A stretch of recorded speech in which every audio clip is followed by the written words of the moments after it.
jumpa lagi dengan kami di Buku Latte. Untuk episode kayak ini biasanya saya jadi narasumber ya. Kali ini jadi wawancara karena narasumbernya adalah Diotami Febriani, ilustrator terkenal. Nggak juga, gimana sih? Yang pede dong. Jadi saya sama Dio sudah berteman lama sekali, berapa tahun kita ya, Dio. Dan jadi sejak awal bertemu juga Dio sudah bekerja sebagai ilustrator ya di penerbit Mizan waktu itu ya. Ya, luar biasa. Jadi Dio itu lulus dari Seni Rupa ITB. Kemudian bekerja sebagai ilustrator sampai sekarang masih rajin menggambar. Ini adalah ilustrator kesayangan saya, idola Naster.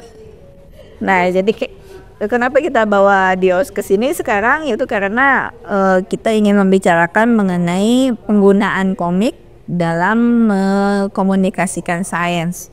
Bukan hanya untuk anak-anak ya, tapi juga kepada orang dewasa ya. Kepada kita lah. Kita juga seneng komik, yang salah. Biar sudah ibu-ibu, kita seneng komik, seneng nonton anime. Iya, betul. Pokoknya kita nggak bisa jauh-jauh dari komik ya. Gitu. Walaupun bacaannya sehari-hari yang buku tebal-tebal, tapi yang begini tetap kita nikmati ya. Komik semua ini. Tuh, jadi jangan salah ya. Bahwa komik itu hanya buat anak-anak. Oh tidak, sama sekali tidak. Itu anggapan yang jadul banget. Anggapannya jadul banget gitu. Oke, jadi sebenarnya gimana kelebihan dari media komik untuk menyampaikan suatu ide itu bagaimana? Kalau dari pengalamanku, komik itu biasanya mendowngrade topik yang susah menjadi lebih ringan ya. Mungkin karena dengan komik itu ada jeda komunikasi dari tulisan ke gambar, dan dengan komik kita bisa memasukkan joke, jadi topik yang berat dikomikkan tuh jadi lebih ringan lah istilah. Sebenarnya nggak ringan-ringan juga, tapi dengan adanya gambar dan ilustrasi jadi ada jeda dalam bacaan kita. Iya betul. Jadi topik-topik yang berat seperti filsafat gitu ya, atau sains gitu, itu jauh lebih enak dibaca kalau misalnya dalam bentuk komik ya. Tuh. Nah, emang komik itu kan jangan cuma membaca komik romance ya. Tapi kita tetap suka komik romance. Tapi komik sains juga harus dibaca gitu ya. Nah, terus kalau misalnya menurut dia sendiri gimana nih perkembangan dunia komik di Indonesia? Cukup bagus ya kalau aku lihat. Sekarang itu kan yang lagi naik itu kan komik digital kayak webtoon, komik di platform bacaan itu sekarang udah mulai banyak ya. Yang paling terkenal itu kan Line webtoon dan komikus. Oh, istilahnya bukan komikus, webtoonis lokal sekarang cukup banyak. Tapi gerakan komik cetak juga udah mulai bangkit lagi ya sekarang. Oh gitu, komik cetak kemarin kan di acara Peskom itu banyak sekarang studio-studio kecil yang mulai naik lagi gitu, nerbitin komik-komik indie. Dan jadi bikin orang-orang yang dulu sempet terputus ya dengan komik-komik cetak, jadi ternyata ada loh komikus lokal yang bikin komik dan isinya bagus-bagus. Iya, kualitasnya kayak kualitas bikin minder. Kita yang tua-tua serasa tua. Dan keren lah pokoknya. Ya, nah menurutku sekarang mungkin juga karena teknologi kali ya, jadi masalah referensi gambar kayak gitu kan sekarang salah lagi. Referensi lebih cepat dari googling, dari internet. Kalau kita kan dulu menggali-gali sendiri, supaya sendiri. Betul. Iya, kalau sekarang lebih gampang ya, tinggal temanya mungkin ya. Kalau misalnya yang sains yang baru-baru ini ada nggak yang ke arah topik-topik yang ya selain cerita romance atau misalnya action, biasanya gitu kan ya kalau misalnya komikus muda? Kalau topik yang dekat ke sains banyaknya ke ini ya, sejarah ya kalau aku lihat aja. Karena sejarah kan mungkin lebih mudah diolah, terus sumbernya banyak, sumber bacaannya. Sejarah yang mungkin difiksikan, ada di plotnya dibikin lebih enak, cocok buat buat komik kayak gitu. Jadi sejarah campur sedikit fiksi Iya, gitu ya. Sejarah fiksi gitu. Kalau yang sains kayak fisika gitu kayaknya aku belum lihat aja sekarang dibanding dulu lebih banyak kan, kalau sekarang malah belum muncul lagi kayaknya. Muncul lagi ya. Terus kalau yang seperti ini bisa dikategorikan komik sains sih dah ini. Ini sempat diterbitkan beberapa seri ya. Kalkulus, aljabar, terus kimia. Ini juga ada gitu ya dari Larry Gonick ini. Ini terjemahan sih ya, bukan buatan dalam negeri. Ini gimana ini? Kalau misalnya begini bisa termasuk komik? Bisa juga. Bisa juga gitu. Walaupun bacanya tetap berat. berat. Tadi sempat baca sebelum mulai sempat baca, rumit juga. Jadi kurang berhasil memudahkan ya. Tapi lumayan lah.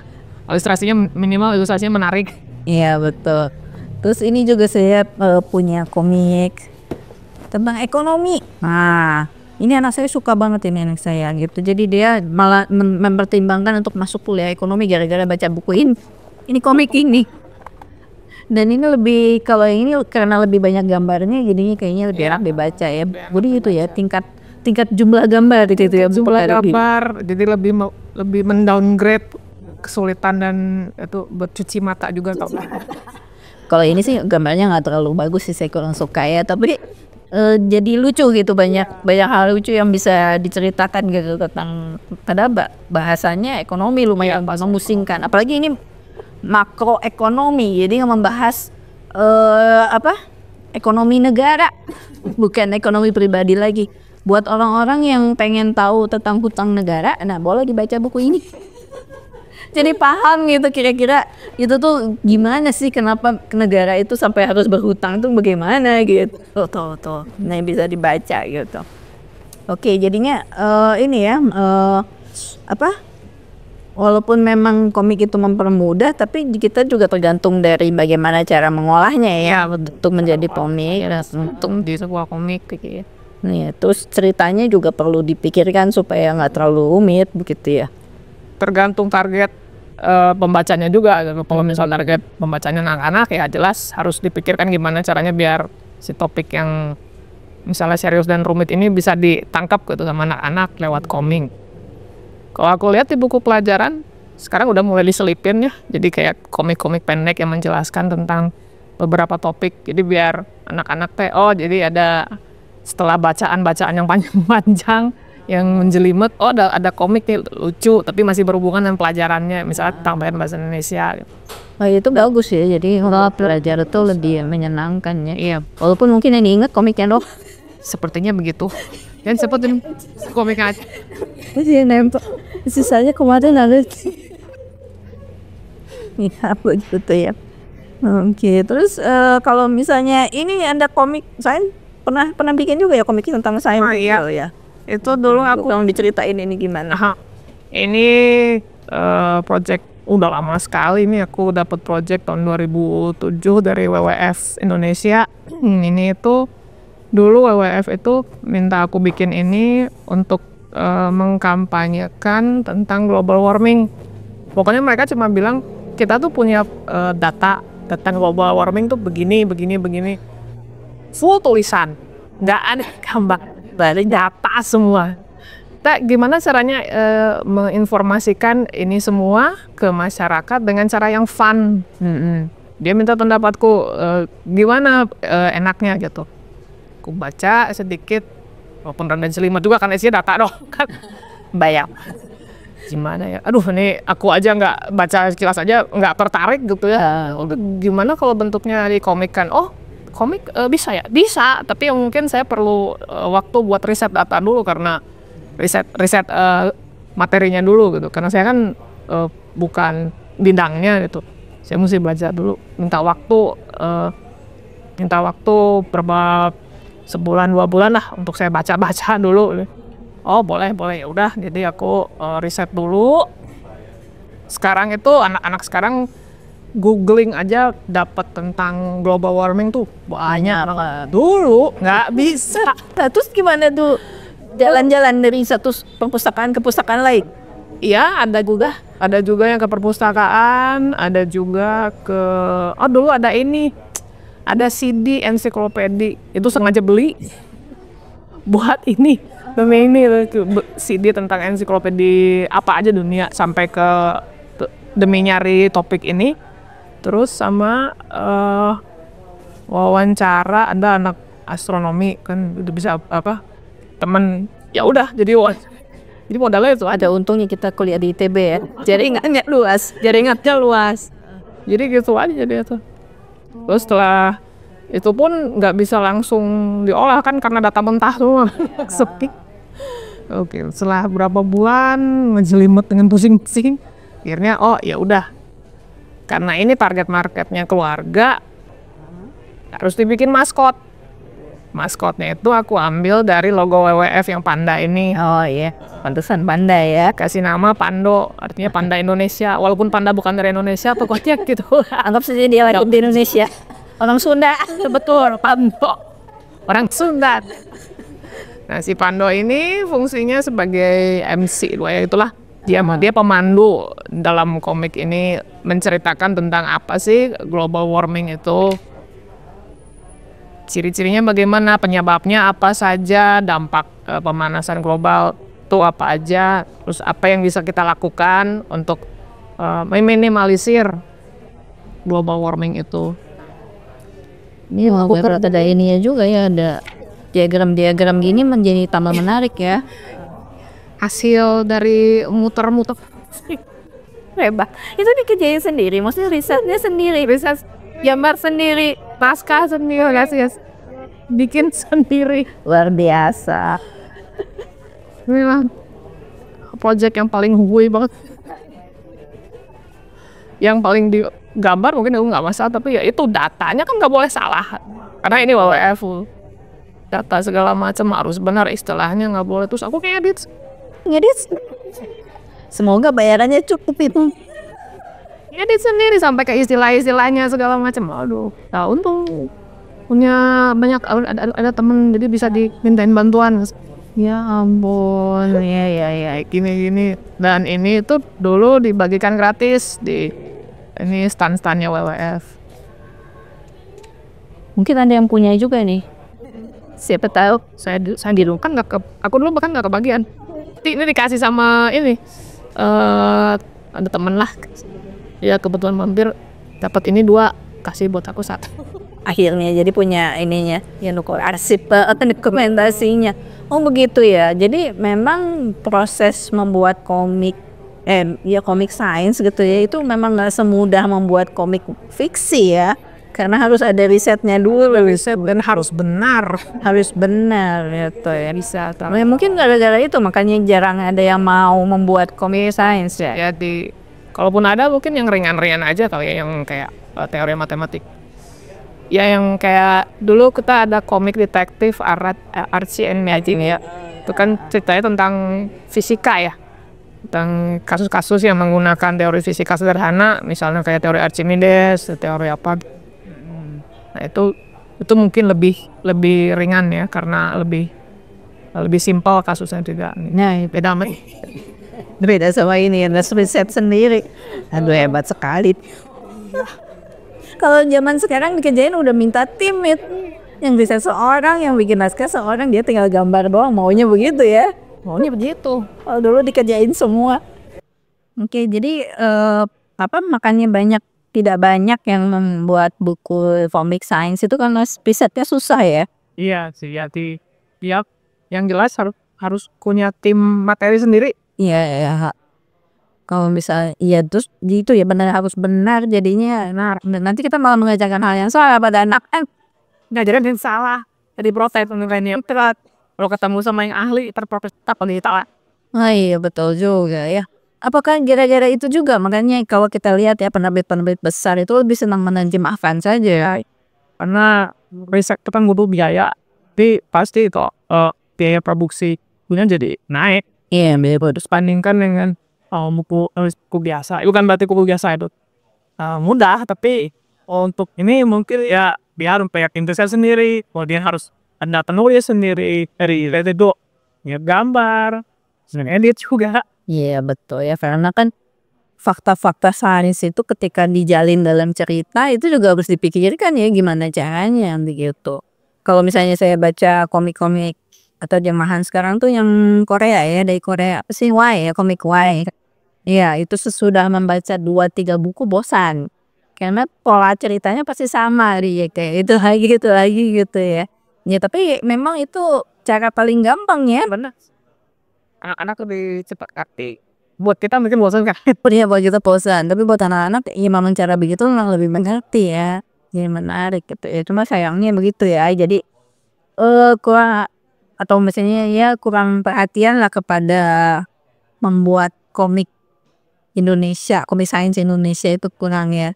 Yang satu hal yang saya sayangkan dari komik terjemahan itu adalah ya karena itu komik Korea, akhirnya kita malah lebih dikenal budaya Korea daripada budaya kita sendiri ya. Oh bisa diterbitkan oleh penerbit lokal, penerbitan sendiri, kita lebih bisa tahu macam-macam hal tentang budaya kita sendiri. Iya, nah Indonesia tuh. Buat komik saya sih, karena beda kan dia Korea sih. Iya, tentang Korea Indonesia kan beda benar. Kalau misalnya tentang komodo aja begitu kan udah jelas beda Indonesia banget gitu. Hanya kita yang punya gitu ya. Cuma saya makanya tolong ini ya pihak-pihak yang bisa jadi sponsor gitu didorong gitu perkembangan komik sains di Indonesia gitu untuk ya membantu anak-anak untuk belajar kan ya. Nah ya, terus jangan lupa hubungi saya, hubungi komikusnya yang sudah ahli ini, sudah berpengalaman membuat berapa komik ya coba dia bikinnya. Waduh, oh komik Udah puluhan. Ada puluhan. Udah banyak sekali hasil karyanya Dio nih gitu ya. Jadinya sudah malah melintang lah ya di dunia komik, udah tahu banget kalau misalnya ada orang datang dengan tema sesuatu tema terus pengen dikomikin, udah nggak usah jauh-jauh langsung tanya aja kepada masternya udah tahu semua. Karena pengalamannya udah sangat banyak. Dia ya. Pokoknya saya juga menanti nih komik terbaru dari Dio. Ada apa? Lagi bikin apa? ya pengennya bikin komik. Mau dibicarain ini nggak ya? Kenapa soalnya ada ikatan-ikatan dengan sponsor. Oh enggak, dikirain proyek rahasia dari sponsor mana gitu. Betul ya. Guys.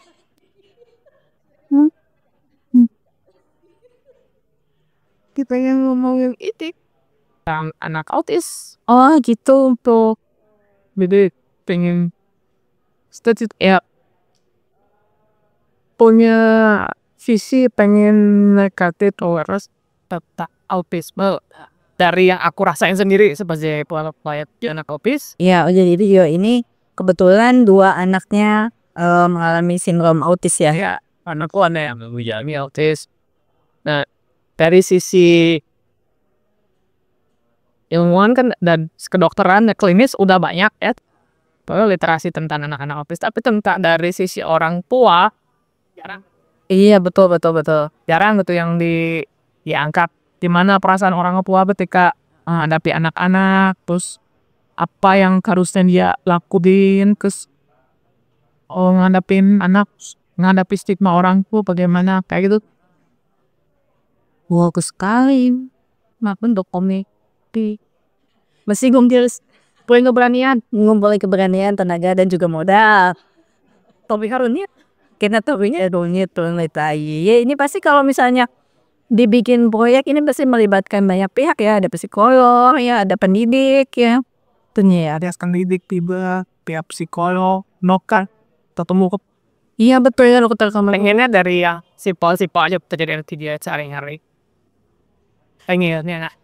Oke lah, berarti kita sama-sama mendoakan ya buat Dio supaya cita-citanya tercapai begitu ada komik mengenai autisme, dan siapa tahu dari antara pendengar kita juga ada yang bergerak hatinya untuk menjadi sponsor gitu. Karena bagaimanapun proses riset dan proses pembuatan itu pasti butuh modal ya Kak. Minimal beli buku aja Pak. Minimal beli buku-buku ya untuk sebagai sumber bacaan gitu. Oke. Ya berarti begitu, makasih ya Dok ya udah bersedia diwawancara di episode Buku Latte saat ini. Dan kita juga jadi terbuka pemikiran kita bahwa yang namanya komik itu bisa memuat isi dan topik yang sangat rumit ya. Bukan hanya untuk hiburan saja, tapi juga bisa mengisi kepala kita gitu ya dengan pengetahuan-pengetahuan yang baru. Oke, begitu yuk. Ada lagi tambahannya? Udah cukup. Oke deh. Ya, terima kasih ya teman-teman gitu. Sampai jumpa lagi di episode berikutnya. Bye.